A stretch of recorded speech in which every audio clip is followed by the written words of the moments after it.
Today I'd like to quickly show you simple macros within Word. Now the whole Office suite has this feature called macros, and although some people think they're quite complicated, and they can get very complicated, for most people you can set up very quick simple macros without any programming knowledge at all, just knowing how to use your computer. It's quick, it's easy, and it can save you an awful lot of time. Now in this example I'm going to show you how you can set up a macro to print headed paper on the first page, and then select a different bin on your printer and print all the continuation pages afterwards on plain paper. Now it's something I do every single day, but I find that most people will go to File, they go to Print, they come down here to Page Setup, they then select the first tray and then the second tray, click OK, and then go on to Print, etc. It's quite a lot of keystrokes, and although it doesn't seem to take too long, you add up over the whole day, it's actually quite a lot of time.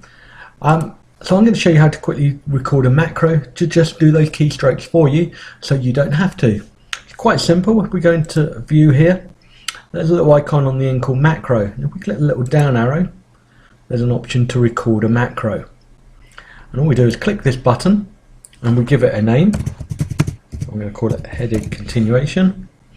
And we have the option to assign it to a button. Now those buttons can then be put onto any of these ribbon bars at the top here, or we can do it to a keyboard. So I'm going to do it to a keyboard, and I'm going to do it every time I push Control P. It's going to do exactly what's in this macro. So we assign the Alt P, close that, and now you see there's a little cassette tape icon with the mouse. Now that's just showing that whatever I do now is being recorded.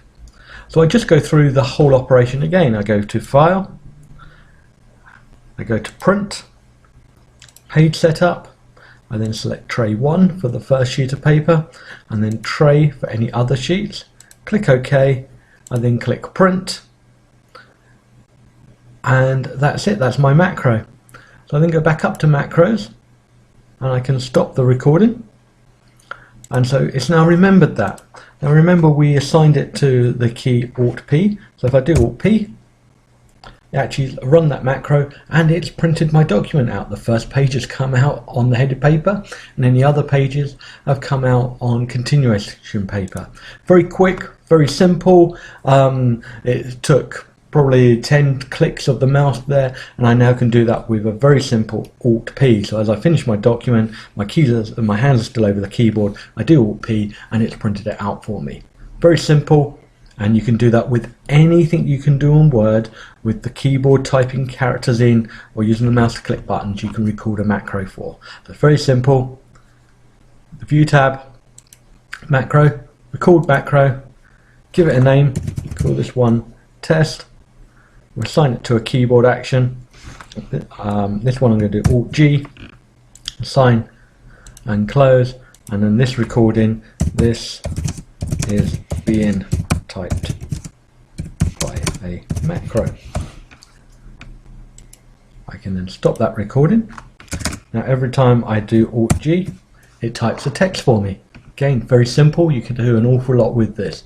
So really, every time you have a number of keystrokes to do which are always the same and you repeat, record a macro and save yourself lots of time. Thank you for listening.